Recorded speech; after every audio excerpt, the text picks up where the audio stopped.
The Institute for the Study of Peak States presents the 5th International Psycho-immunology and Psychobiology Research Symposium. A panel discussion, clinical trials, then what, with Shane Mackenzie, Dr. Mary Pellicer, Dr. Kirsten Likegaard, and Dr. Grant McFetridge. Of the panel discussion was, so we've done these clinical trials, now what?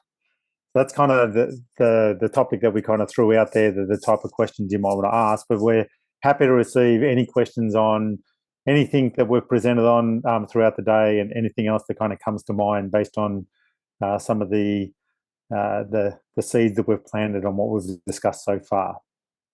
So we do have one question here from Evan. He's saying, so when will you be able to publish a study? Yeah, it's a very good question. I mean, it's one that we actually ask ourselves too. Yeah. So, and I guess we don't have an answer yet. Well, how about you answer a similar question, which is, so given a core part of the model that underpins all of this is that all of this is stored in just one single cell that we call the primary cell, when will we get around to actually publishing a paper on that? Do you want to answer?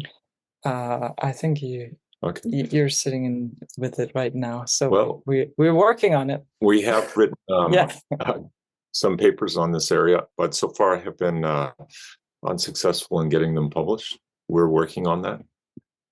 The problem is that this is new science, and journals are pretty focused. Reluctant. Yeah, they're reluctant to do new science. They're very focused on stuff everybody knows. But new stuff, really hard to get published. I mean, this isn't just a problem with psycho-immunology. This is true in science in general. I use the example of Barry Marshall, who figured out that ulcers were caused by bacteria, and he could not get published. He even experimented on himself to prove that it worked, and no one would pay attention to him. In fact, later on, after he got the Nobel Prize for pushing this through, he said journal editors started to talk about, is this a Barry Marshall paper? Where they just reject it automatically because it's so ridiculous. So we're struggling with that sort of issue. So clinical trial is tough because, as Shane said, this is a new way of understanding the biology and medicine and all the rest of that stuff, and it's tough. I don't think it's quite as bad as quantum physics, where they said change happens one death at a time. In other words, they had to wait for the old guard to die before quantum physics could be accepted. I don't think it's quite that bad because the applications here are so vividly effective and important. But it's in that same area of paradigm shift. Yeah. So the short answer is we'd love to publish. The long answer is it's trickier than it seems it should be.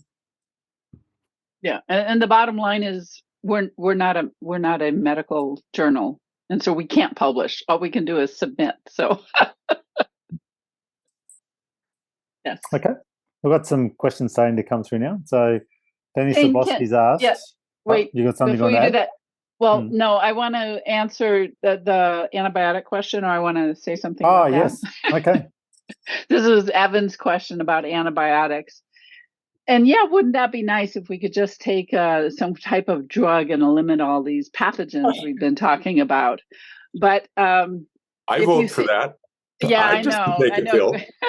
Our electrical engineer thinks this is a great idea. However, as the physician, this is, and you think about what's happening already with antibiotics, and I mean, we would be talking antifungals as well, right? Antibiotics are just for bacterial infections. We're talking a lot about funguses here. And so they are not the panacea that we sometimes think. For acute infections, absolutely can be life-saving. There's no question that antibiotics have been a huge breakthrough for medicine.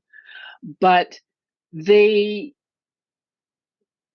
work in conjunction with a person's immune system. So in a person with no immune system, think boy in the bubble. There's bubble kids that can't be exposed to anything or they die. They don't have an immune system. Antibiotics are not the answer for them. You really have to have a functioning immune system, and then the antibiotics or the antifungal agent assists that to kind of get over the hump.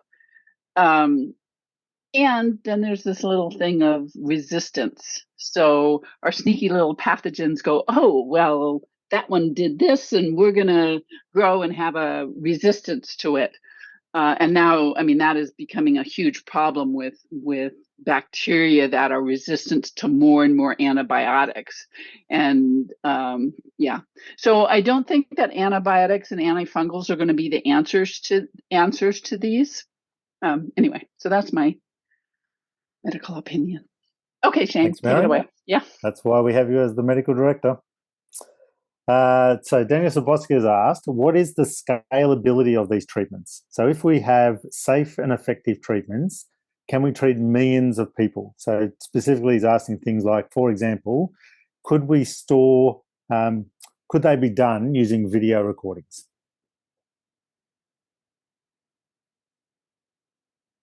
So we already do a lot of online trauma healing, right, sessions. So people from everywhere in the world, even remote places, have access to what we do. So I'm not sure if the question is on the trauma healing or if it's diseases, because right now with diseases, we're planning on having a physical place. So yeah, I think he's asking with video recordings. I think he's taking the therapist out of it, just out of the picture. At the moment, absolutely not. Well, and I have a slightly different view on it. I think it's doable in some terminology, but depending on you have some thoughts. Yeah, I think you've got some pluses and some minuses. The minus is one, you're not going to get near the effectiveness as doing it with somebody who knows what they're doing. For example, doing your own taxes versus having somebody who knows how to do taxes. You're going to get a better outcome with someone who knows what they're doing. Now, but that doesn't mean that some people wouldn't be able to use the video just perfectly fine. So if you're looking at a mass process, yeah, it might be a path to go down. Now, having said that, what can go wrong? Yeah, and one of the things that can go wrong is people do the process incorrectly. And they follow the video and if I remember my students when I was a professor, they listened to about a third of what I said on a good day. And so I think the videos might have the same problem. They don't follow it correctly, something goes wrong, and then what do? Well, I suppose they could phone me, but my phone would be swamped if there were millions and millions of people doing that. So there's a mixed plus and a mixed minus. It's an exciting idea, though. I think it's all about, and that's how I see that FDA is also evaluating the risks involved in when they process who should get on the market quickly. For example, with the COVID, they were willing to push forward with some risks, and with cancer drugs, for example, they go through with the bar lower for certain things, whereas if it's some kind of chronic disease that you can live with, then the bar is really high. So if we were in a situation worldwide of something, then you could argue for just throwing things out there that would save some people and put some people at risk of having whatever side effects they can trigger in themselves. Yeah, think super COVID. If it was 10 times deadlier, then it would be a completely when I different. said absolutely no, I was thinking of from a safety point of not having any casualties. Yeah. So yeah. I'd like to point something else out, though. When you think of conventional medicine, everyone knows it's incredibly cheap. You can go anywhere for treatment. Medicine is easy to train. Are you guys catching the sarcasm in the tone here? Exactly. Yeah. I was going to say, cheap in the US? Yeah. What's exciting about this stuff is although it's hell to figure it out on a research side, the implementation is very simple. And that means that as this stuff rolls out, sure, you might have to go to a therapist to do it. And, but there's huge advantages here on scalability and effectiveness. Speaking of effectiveness, there was someone asking about that. I wanted to address that. If you think about Lyme's disease and antibiotics, assuming that the antibiotics work for you, and then you're all well, and then you go on a camping or hunting trip, and guess what? You find another tick that likes you, and then you're sick again, and now it's back to antibiotics. Really what you want is to be immune to this sucker. And that's what's pretty exciting about psycho-immunology, because it's part of the name, as Shane said. It means that you can wander through there and not get Borrelia again. Okay. So we've been talking a lot about the medical diseases, but one of this whole journey started with you losing your Beauty Way state grant. So Michael St. John's asking, what are the current challenges with Beauty Way, given we still haven't cracked it, or what over time has made Beauty Way such a difficult thing to research? Do you guys want me to? Absolutely. I'm not touching that one.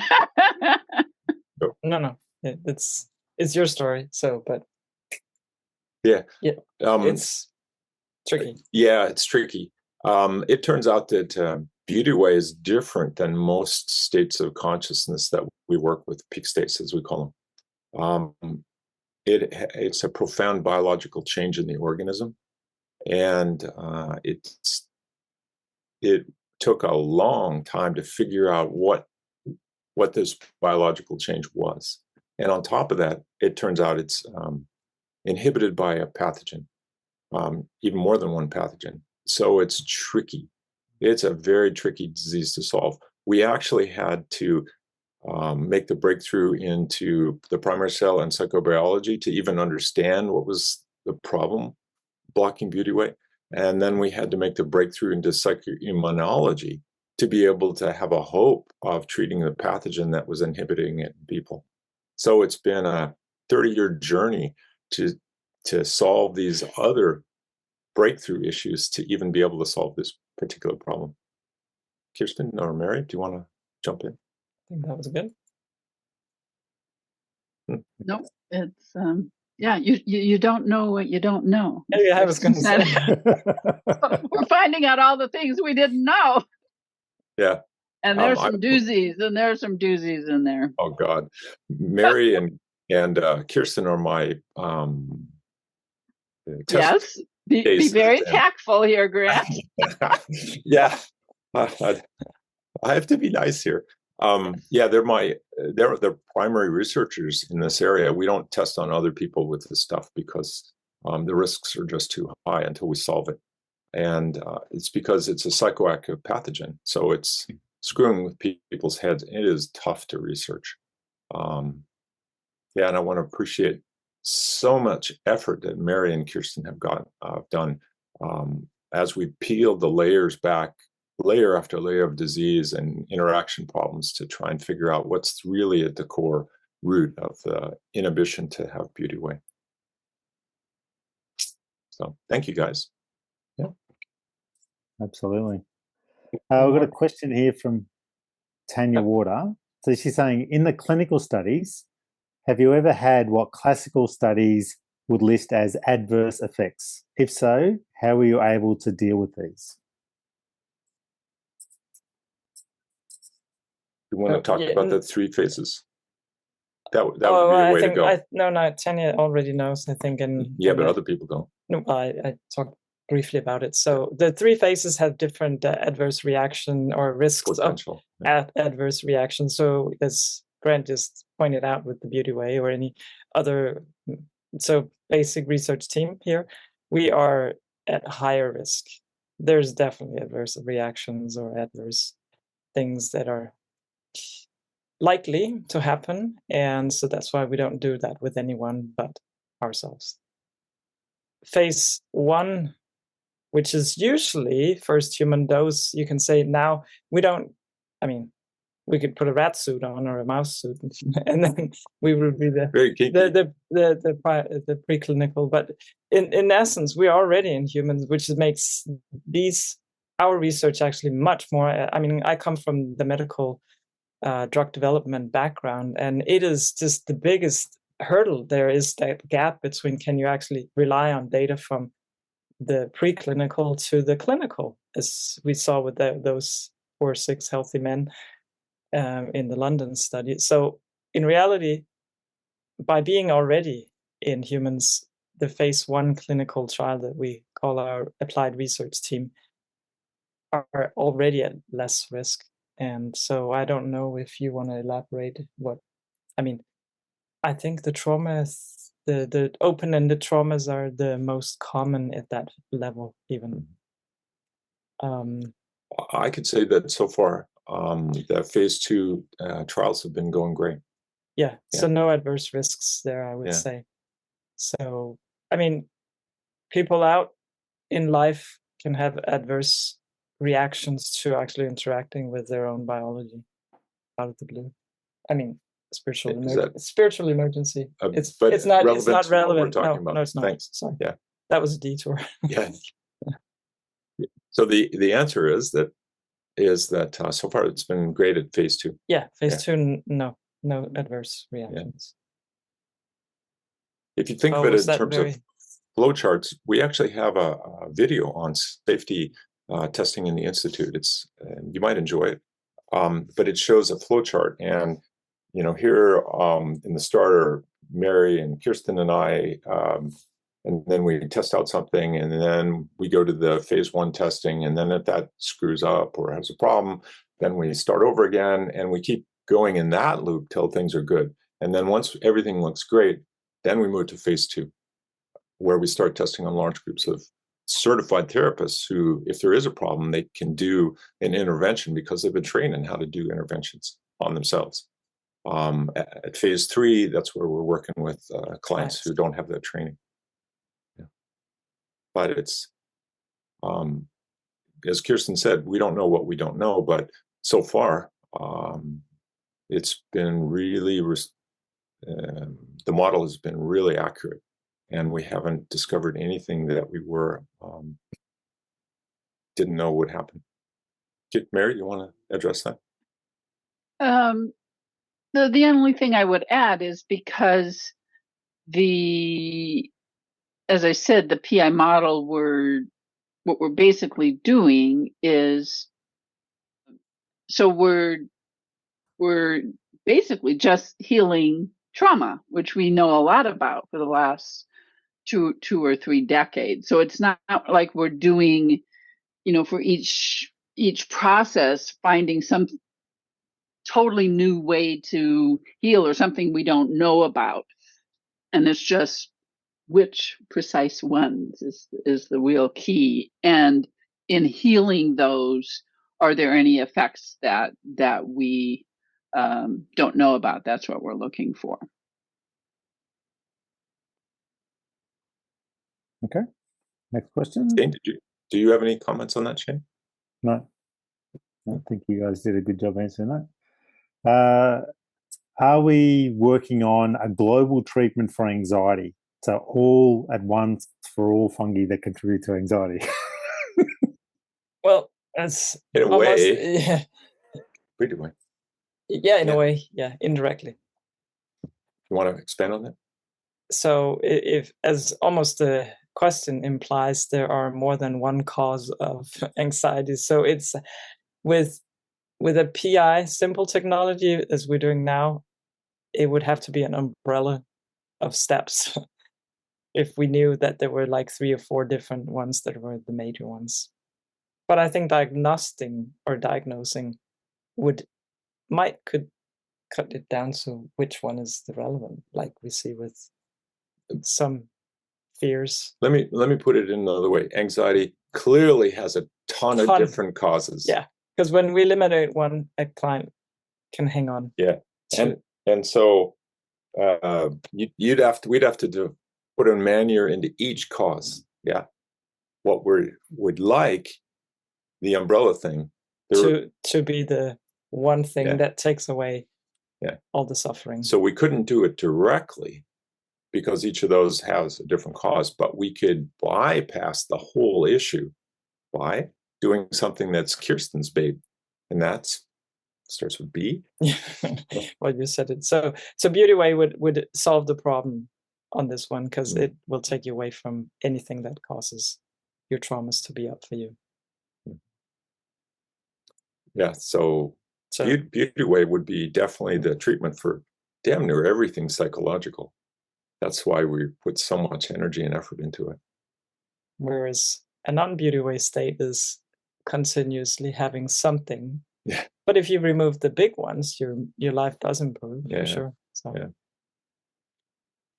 Who was it that said it's one damn thing after another? Was that Mark Twain? I can't remember. Yeah, that's normal consciousness. We really want Beauty Way as a solution. Yeah, a global solution.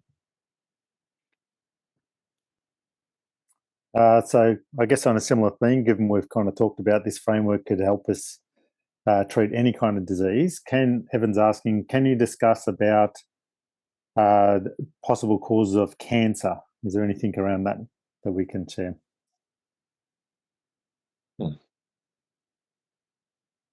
Boy, that's a big field.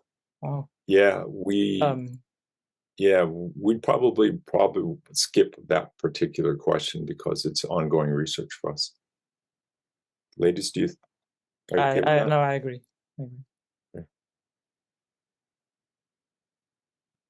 There were some follow-up questions around the delivering this at scale. So a couple of people have suggested that, have we considered using AI, artificial intelligence, to guide these processes? Very topical. Personally, I have not thought about that at all. Yeah, I haven't thought about it either. Yeah. It'd have to be a very selected AI thing, because so far AI throws out garbage equally authoritatively as truth. So you'd have to be working with some AI that was well trained with not garbage in, garbage out kind of you problem. might could.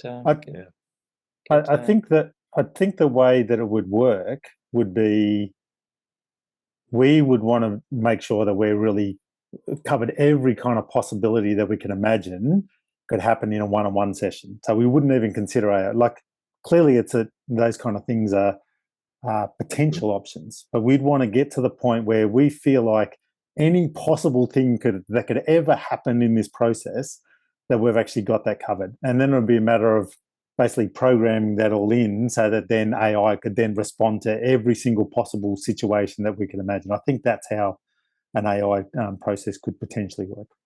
Yes, I would agree with that. It would be a specialized app. I mean, kind of like there are AI counselors that are doing that, and they're just trained, as you were saying, to respond to all the possible things. But that's right now way in the future. Yeah, long way in the future, because we have to figure out what we would train him to do, and we're just at the beginning of that process. So yeah, we're training ourselves first. Yeah.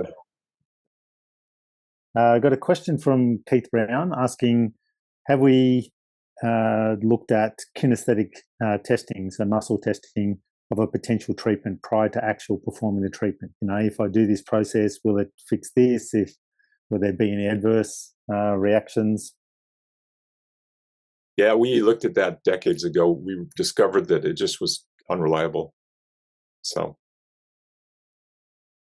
no, I think, unfortunately, actual testing in reality is absolutely required. Muscle testing is too easy to play head games with. The body lies. Yeah. Well, see, the assumption is the body doesn't lie. Yeah. Yes, exactly. That assumption is completely wrong. Yes. Okay, so I don't think that we've got any more questions. So we've only got a few minutes left. Do each of you want to kind of have any final words around what we've covered so far today, or what you're most excited about covering in the next couple of days? Remind me what the topic was for the little discussion. It was clinical trials. Now what? Or what's next?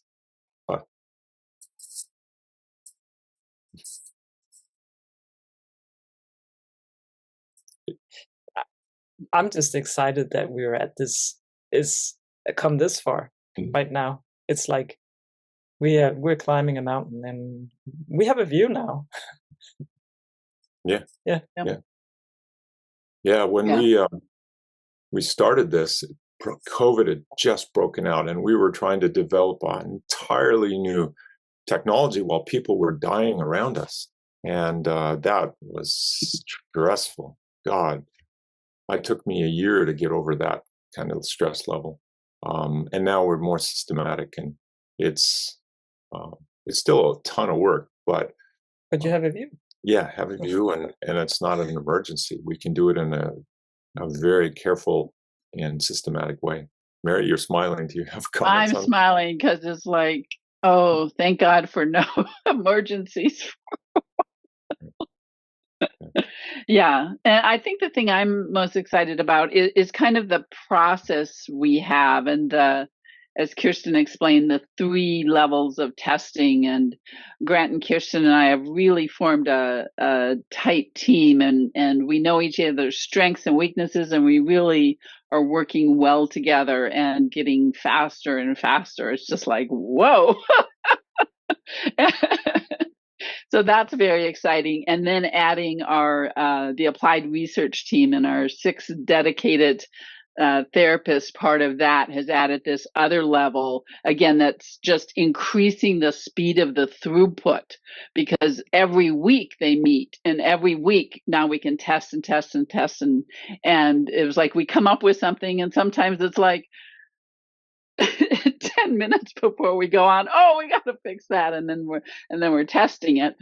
But yeah, and then on top of that, having the phase 2 clinical trial. So we have a really good systematic system for beginning to just put things into the hopper, and they're about to start to come out at the other end. Yeah. So I'm very excited about that, and how things seem to be working, and things are clicking into place, and people have stepped up to the plate. Yeah, so very exciting and fun. I guess for me, to kind of, elaborating on that further, like as far as we're just starting to see the things ready for release, the 2 key themes around that is, one, our certified trauma therapists are already incredibly effective at what they do. Like, our model allows them to diagnose the root cause very quickly, have them release that in a few sessions on a pay-for-results basis. So either they help you really quickly in a few sessions and you'd be more than happy to pay for what they helped you with, or they weren't able to help you and doesn't cost you a dime. And this just takes them to a whole new level. This is just, so it's the same model, it just makes them even more efficient at being able to help you get huge positive change in your life. And then on the other side, which is just, being able to come up with treatments for what are considered incurable diseases, like, this is just mind-blowing, the impact that's going to have. So that's just super exciting that we're going to be doing that. So we're actually, the next couple of days, we're going to get to see some case studies around some of those new medical treatments that are coming through the pipeline. So look forward to that tomorrow. Yeah. I have one last comment that it occurred to me. For years we've had the primary cell model and the psychobiology techniques and stuff, and we were able to investigate some of these diseases, but we didn't have any way to fix them. And so in the last few months, it's been ticking off the boxes.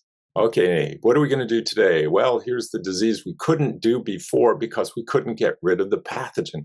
Now, we know which pathogen it is in cases of diseases of unknown etiology. And tick that box. Now, Lyme's was a really kind of cool case because we didn't have to figure out what the pathogen was. We could go to Wikipedia. Oh, and there's a picture. Great. Let's target that sucker. It was such a nice thing. But most of the diseases we do are ones that we actually have to figure out what the hell is causing it. And that takes a shitload of time and luck and great modeling. Yeah, so it's an exciting time for us.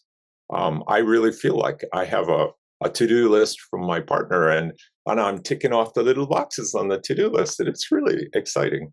Yeah. Thank you for watching. For more information, please visit our website www.peakstates.com.